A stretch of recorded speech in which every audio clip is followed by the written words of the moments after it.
봄은 왔건만 산책 한번 나서기 어려울 만큼 미세먼지가 극심합니다. 정부가 미세먼지를 줄이겠다며 각종 정책을 쏟아내고 예산도 지원하고 있는데요. 동시에 미세먼지를 발생시키는 사업에도 예산을 지원하고 있다는 사실 알고 계신지 모르겠습니다. 앞뒤가 안 맞는 속사정 나라살림 돋보기에서 살펴보겠습니다. 정창수 나라살림연구소장 나오셨습니다. 네, 안녕하십니까. 네, 현재 미세먼지를 줄이기 위한 정책에 어느 정도 예산이 지원되고 있나요? 지금 요즘 좀 문제가 심각해지다 보니까 급증하고 있습니다. 그래서 지금 현재 8천억 정도 되고요. 네. 재작년에 5천억 정도 였으니까 거의 연간 증가율이 굉장히 높죠. 네, 상당히 급작스럽게 많이 늘어나고 있습니다. 그런데 미세먼지를 유발하는 사업에도 예산 지원이 되고 있어요. 구체적으로 어떤 사업에 얼마가 지원되고 있습니까? 그 미세먼지 그걸 막는데 8천억인데 네. 그 유발하는 것에는 거의 저희가 지금 추산해 본 데는 3조가 넘는 돈이 지금 쓰여지고 있습니다.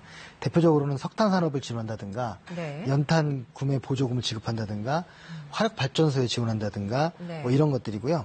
그래서 2018년 현재 그 석탄 연탄에만 1,300억 정도 네. 지원하고 있고요. 그 외에 그 경유차에 2조 그리고 면세유에 1조 1,000억 이렇게 좀 다양하게 지금 지원되고 있습니다. 전체적으로 보면 3조라고 말씀하셨어요. 네, 그러면은 저소득층이 에너지 복지를 위해서 예산이 쓰이고 있는 겁니다. 뭐 연탄이라던가 이런 부분은 말이죠. 근데 환경 문제 프레임으로 보자면 모순된 예산으로 이렇게 보이는 건데 저소득층 에너지 복지를 위해서 그럼 어떤 지원으로 좀 전환을 해야 될까요? 그 저소득층한테 에너지 지원해 주는 건 맞죠. 그거 타당한 사업이라고 보는데요. 네. 문제는 이제 어떤 걸 지원하는가의 문제인데 지금 저소득층들이 쓰시는 에너지 비용을 지원하는 게 아니라 그 연탄이라든가 아까 말씀드린 면세유라든가 이런 걸 싸게 해가지고 예. 공급을 하기 때문에 저소득층들 그걸 쓸 수밖에 없는 거죠. 네. 실제로는 그분들을 도와주는 겸해서 사실 미세먼지나 이런 대책으로 본다면 퇴출돼야 되거나 예. 줄어들어야 되는 저희 석탄이나 이런 경유 관련한 그 산업이 유지가 되는 네. 그런 문제를 좀 안고 있습니다. 그러니까 제 질문은 저소득층 에너지 복지를 위해서 어떤 지원으로 좀 전환을 해야 될까 하는 그러니까 겁니다. 일단은 저희가 볼 때는 네. 조금 미세먼지나 이런 것에 좀 덜 좀 문제를 일으키는 네. 뭐 가스라든가 아니면 뭐 등유라든가 이런 부분들을 전환을 해야 되고요. 네. 그래서 그분들이 그걸 선택할 수 있게 해줘야 됩니다. 그렇지 않고 지금처럼 물건을 주는 식으로 만약 하게 되면 예. 아무래도 물건을 좀 아낄 유인도 좀 적어지고요. 그리고 필요 없는데도 좀 쓰게 되는 일도 좀 생기겠죠. 네. 근데 그 측면으로 보자면 좋지만 석탄 소비가 줄어들면 아무래도 지역 경제에 영향을 미치기 때문에 이 부분은 어떻게 좀 해결할 수 있을까요? 그 지역 경제가 지금 걱정이 돼서 사실은 1987년부터 석탄 산업 합리화 대책이라는 게 진행이 됐습니다. 네. 근데 거의 매년 1조 원 단위, 조 단위로 계속 지원이 되고 있는데 벌써 31년이 지났잖아요. 그렇죠. 그러니까 지금 너무나도 오래 진행이 된 거고요. 예. 그 과정에서 그 뭐 강원랜드나 뭐나 이런 문제가 많이 발생을 해서 지금 지역이 오히려 피폐해지는 측면도 있습니다. 그렇기 때문에 저희 문제가 있다고 한다면 한시적으로 지원을 했어야 되고요. 네. 그리고 지속 가능하게 쓸 수 있는 에너지 원으로 바꾸는 네. 게 맞다고 생각합니다. 예. 예를 들어서 어떤 것들이 있을까요?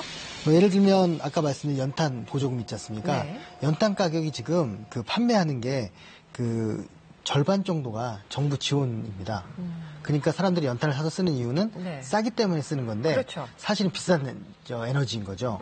뭐 그런 것에 절반을 지원하다 보니 거기서 또 한 1,400억 정도 그 tan가 안정 대책 그런 돈이 나가고요. 네. 뭐 그 외에도 그 석탄공사 그걸 하게 되는데 석탄공사가 아무래도 적자를 계속 운영하다 보니까 예. 자본이 잠식되잖아요. 그 부분들을 채워주기 위해서 그 부채 비용 갚아주는 예산 270억 이런 것도 계속 나가고 있습니다. 네. 그리고 그 외에도 이제 이 화훼 농가나 이런 분들 저소득층뿐만 아니라 화훼 농가들도 많이 쓰시거든요. 그렇죠. 근데 그 화훼 농가 쓰시는 것들도 똑같이 그 면제하는 그런 돈이 나가는 거죠. 경유차도 미세먼지의 주범 중에 하나입니다. 이 경유차를 지원하는 예산도 있잖아요. 예, 제일 큰 게 경유차 지원 예산입니다. 이게 2000년도에 그 화물차 지원한다고 해서 그 당시에 그 LPG하고 그 경유가 세금이 올랐는데 네. 그 부분을 메꿔준다고 해서 시작한 사업인데요. 지금 이제 16년이 지났는데 아직도 진행이 되고 있죠. 네. 그 돈이 무려 2조에 달합니다. 그래서 계속 이렇게 가고 경유차가 또 지금 미세먼지 주범 중에 하나로 예. 되고 있는데 차라리 그 차량이 그 경유를 쓰지 않는 다른 차종으로 바꿀 수 있도록 유도를 한다거나 네. 하는 게 바람직하다고 보고요. 전 더 나아가서는 기름값을 대주는 게 아니라 정말 그분들이 생활이 어렵다고 한다면 네. 소득을 보전해주는 기본소득이나 최저임금을 보전해주는 그런 방식으로 하고 에너지는 좀 효율적이고 합리적으로 쓰게 하는 그게 더 나을 수 있다고 생각합니다. 네. 그렇게 지원은 해줄 수 있지만 그래도 노동권이라는 게 있지 않겠습니까? 그렇죠. 네. 노동권도 동시에 유지하기 위해서는 좀 어렵지 않을까요? 아까 석탄 부분은 사실은 일자리가 없어지는 쪽으로 가는 게 맞는데, 네. 화물차를 없앨 수는 없겠죠. 둘 다 좀 다르긴 하지만, 네. 좀 공이 만약에 계속 그 직업을 하신다면 소득을 보전해주고, 그건 일을 하시면서 하는 거니까, 네네. 그리고 이 직장이 바뀐다고 한다면, 제가 볼 때 직업을 전환하는 어떤 비용, 내지는 네. 직업 교육, 이런 식의 지원이 더 적절하다고 생각합니다. 네. 또 같은 맥락에서 조금 전에도 말씀하셨던 면세유, 농가에 지원되는 면세유가 있는데 농민 지원 구체적으로 좀 어떻게 이루어져야 된다고 보십니까? 예, 그 면세유가 지금 사실 감사원이나 이런 데서도 적발이 많이 되고 굉장히 문제가 많거든요. 네. 이제 공짜 기름이라는 의식이 있는 일부의 분들도 계시고 해가지고 그래서 그런 부분들을 좀 해결하려고 한다면 제가 볼 때는 아까 말씀드린 물건, 예. 기름을 주는 방식보다는 아까 그분들 쿠폰이라든가 네. 이런 거 지원합니다. 아니면 예. 이분들이 어떤 최소한의 소득을 보전해 줘가지고 에너지를 좀 다른 부분으로 전환할 수 있게 하는 게 맞다고 생각합니다. 네. 특히 트랙터 이런 데서 경유를 굉장히 많이 쓰거든요. 네. 근데 트랙터가 우리가 상상하는 이상으로 기름을 많이 쓴다고 합니다. 왜냐면 무겁고 거의 탱크 같은 거니까요. 예. 그래서 그런 부분들을 조금 우리가 조금 몇 년 주기만 보고 지속 가능하게 본다면 좀 다른 에너지원, 다른 방식의 지원을 좀 할 수 있다고 생각합니다. 이를테면 태양광이라든가 지열을 네, 이용한 그렇습니다. 농업 방식 네. 그런 것도 투자하고 네. 또 지원할 수 있는 거 아닐까 맞습니다. 모르겠습니다. 그러니까 화훼 농가도 그렇고 네. 이 다른 부분들도 그렇고 태양열로 충전을 해서 한다든가 아니면 지열이나 이런 부분들을 사용한다면 충분히 이제 거의 비용이 안 드는 에너지로 바꿀 수도 있겠죠. 네. 그래서 원래 정책이란 게 네. 문제를 해결하려고 있는 거잖아요. 그렇죠. 근데 문제를 악화시킨다고 한다면 이건 좀 굉장히 문제가 많다고 생각을 합니다. 이제 이런 것들이 연구소에 계시기 때문에 멀리서 보면은 볼 수 있는 문제입니다. 하지만 각 부처별로 보자면 각각의 정책 목표가 다르기 때문에 큰 그림으로 봤을 때 이렇게 상충되고 때로는 모순되게 보이거든요. 그러면 이런 각 부처별 정책 운용이라던가 예산 집행이라던가 이런 것들을 컨트롤할 수 있는 어떤 부처가 있거나 역할을 할 수 있는 기구가 있어야 될 것 같은데요. 예, 1차적으로는 기재부가 그 역할을 해야 되고요. 네. 총리실이 좀 그걸 총괄해가지고 조절을 해야 된다고 생각합니다. 그래서 국가 전체적으로 우리는 어느 방향으로 간다.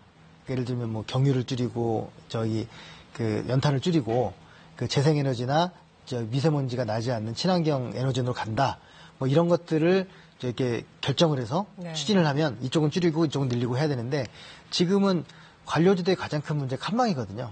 자기의 영역을 지키려는 것 때문에 이게 이제 잘 해결이 안 되는 측면이 있고요.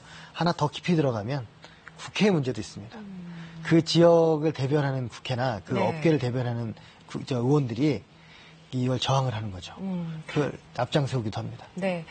대의를 위해서 좀 툭 터놓고 이야기를 좀 나눌 수 있는 그런 분위기가 만들어졌으면 좋겠습니다. 오늘 말씀 잘 들었습니다. 네.